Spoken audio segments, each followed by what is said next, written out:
வணக்கம் மக்களே, welcome to channel.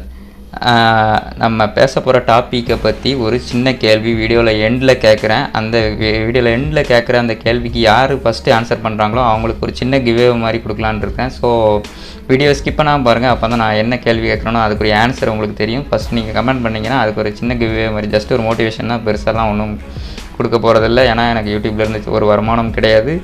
So just ஒரு சின்ன கிவ்வே மாதிரி தான். யார் ஃபஸ்ட்டு கமெண்ட் பண்ணுறீங்களோ அவங்களுக்கு கொடுக்கலான்னு இருக்கிறேன். ஸோ அவங்க கமெண்ட் பண்ணுறவங்க உங்கள் கான்டாக்ட் நம்பரையும் அனுப்புங்க, அப்போ தான் என்னால் அனுப்ப முடியும். ஸோ வாங்க வீடியோக்குள்ளே போகலாம். கன்னியாகுமரி மாவட்டத்தை சேர்ந்த பெனிஷா 24 வயசு ஆகுதுங்க. இவங்க கடந்த ஒரு வருஷமாக நர்ஸாக வேலை பார்த்துட்டு வராங்க ஒரு ப்ரைவேட் ஹாஸ்பிட்டலில். அதே ஹாஸ்பிட்டலில் உள்ள ஹாஸ்டலில் தங்கி வேலை பார்த்துட்டு வராங்க.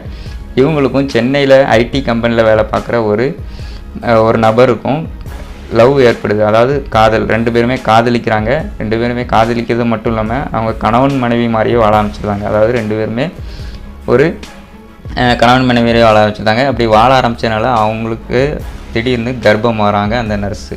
ஸோ கர்ப்பமானால என்ன பண்ணணுன்னா, இந்த மாதிரி அவங்க கல்யாணம் பண்ண சொல்கிறாங்க அந்த கர்ப்பமாக்கிய நபர்கிட்ட போய். அதாவது ஐடி கம்பெனி ஊழியர்கிட்ட போய் என்னோட கல்யாணம் பண்ணிக்கோங்க அந்த மாதிரி சொல்கிறாங்க. ஆனால் அந்த நபர் மறுத்துருக்கிறாரு, கல்யாணம் பண்ண முடியாது அந்த மாதிரி சொல்லியிருக்கிறாங்க. ஸோ இவங்க தன்னோட கர்ப்பத்தை கிட்டத்தட்ட 7 மாதமாக யார்கிட்டையுமே சொல்லாமல் மறைச்சி வந்திருக்கிறாங்க. இப்போ தான் கடந்த 3 நாளைக்கு முன்னாடி அவங்களுக்கு பிரசவ வலி ஏற்பட்டிருக்குது. பிரசவ வலி ஏற்பட்ட உடனே, ரொம்பவே வலி ஏற்பட்டோன்னே இவங்க என்ன பண்ணன்னு தெரியாமல் இருந்திருக்காங்க. அதாவது ஹாஸ்டலில் தான் இருந்திருக்கிறாங்க. அங்கே ஹாஸ்டலில் உள்ள கழிவறை, அதாவது டாய்லெட்டில் போய் உட்காந்துருக்குறாங்க. உட்காந்து வலியால் துடிச்சிருக்கிறாங்க. ஸோ இதனால் என்ன முடிவு எடுக்கிறாங்கன்னா, தனக்கு தானே பிரசவம் பார்த்துக்கலாம் அப்படின்னு சொல்லி ஒரு தவறான முடிவு எடுக்கிறாங்க. அப்படி தனக்கு தானே பிரசவம் பார்க்கணுன்னா என்ன பண்ண, ரொம்பவே கஷ்டம். அது முடியாத காரியம் இல்லையா. ஆனால் அப்படி அவங்க ட்ரை பண்ணியிருக்கிறாங்க. அப்படி ட்ரை பண்ணதில் குழந்தையோட பிரசவம் பார்க்கும்போது எப்போதுமே குழந்தையோட தலைப்பகுதி தான் முதல்ல வெளியே வரும் இல்லையா. ஆனால் இவங்க கால் சிக்கினது, அதாவது கால் சிக்கினதுனால அந்த குழந்தையோட கால் ஃபஸ்ட்டு வெளியே வந்திருக்குங்க. கால் வெளியே வந்தோடனே இவங்க என்ன பண்ணன்னு தெரில. ஏன்னா அதிகமாக ப்ளீடிங் ஆகிருக்கு. கால் வெளியே வந்தோன்னா குழந்தைய வெளியே எடுக்க முடியாது இல்லையா. அதனால் அதிகமாக ப்ளீடிங் ஆகிருக்கு. ஸோ என்ன பண்ணன்னு தெரியாமல் முழிச்சிட்டு இருந்திருக்காங்க.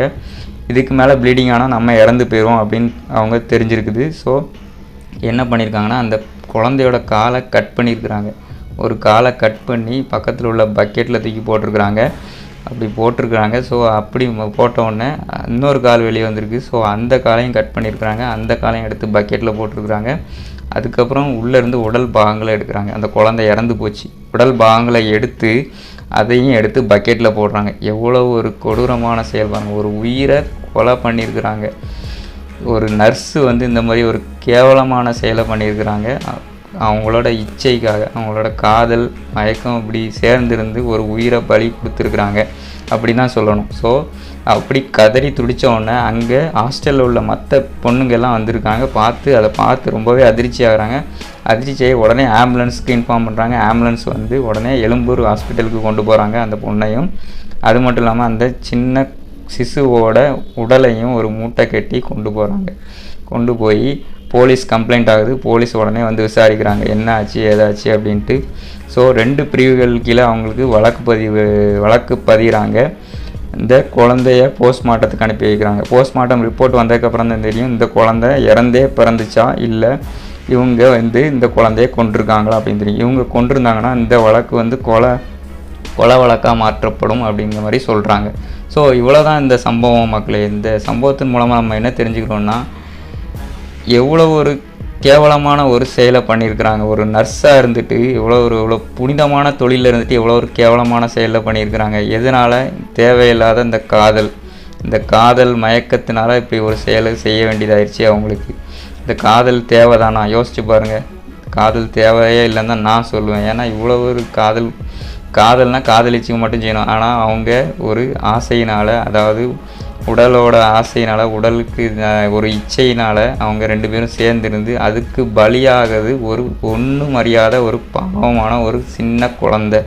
அந்த குழந்தை என்ன பாவம் செஞ்சிச்சு? இந்த உலகத்துக்கு உள்ள வெளியே வர்றதுக்குள்ளேயே அது இறந்து பிறக்குது. எதற்கு இது சொல்லி யோசிச்சு பாருங்கள்.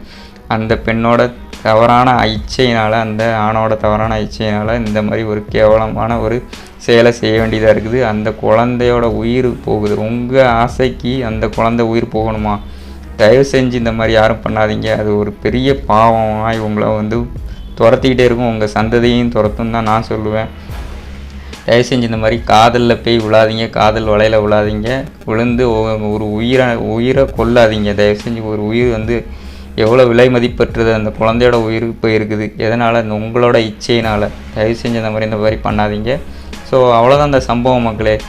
ஸோ இது கேள்வி ஒன்று கேட்கலாம் அப்படின்னு சொல்லியிருந்தேன். அது கேள்வி என்னென்னா, இந்த பெனிஷா வந்து எத்தனை வருஷமாக இந்த ஹாஸ்பிட்டலில் நர்ஸாக ஒர்க் பண்ணுறாங்க அப்படிங்கிறதான் இந்த கொஸ்டின். ஸோ இதற்கான ஆன்சரை நீங்கள் கமெண்ட் பண்ணுங்கள். யார் ஃபஸ்ட் கமெண்ட் பண்ணுறாங்களோ அவங்க நம்பரையும் சேர்த்து கமெண்ட் பண்ணுங்கள். அப்போ தான் என்னால் கிவே கொடுக்க முடியும். ஸோ அவ்வளோதான் இந்த வீடியோ மக்களே. இந்த வீடியோ பிடிச்சது நம்ம சேனல் சப்ஸ்கிரைப் பண்ணி வச்சுக்கோங்க. நம்ம சேனல் சப்போர்ட் பண்ணுங்கள். இந்த மற்றொரு சம்பவத்தை சந்திக்கலாம். அண்டில் தென் பாய், டேக் கேர்.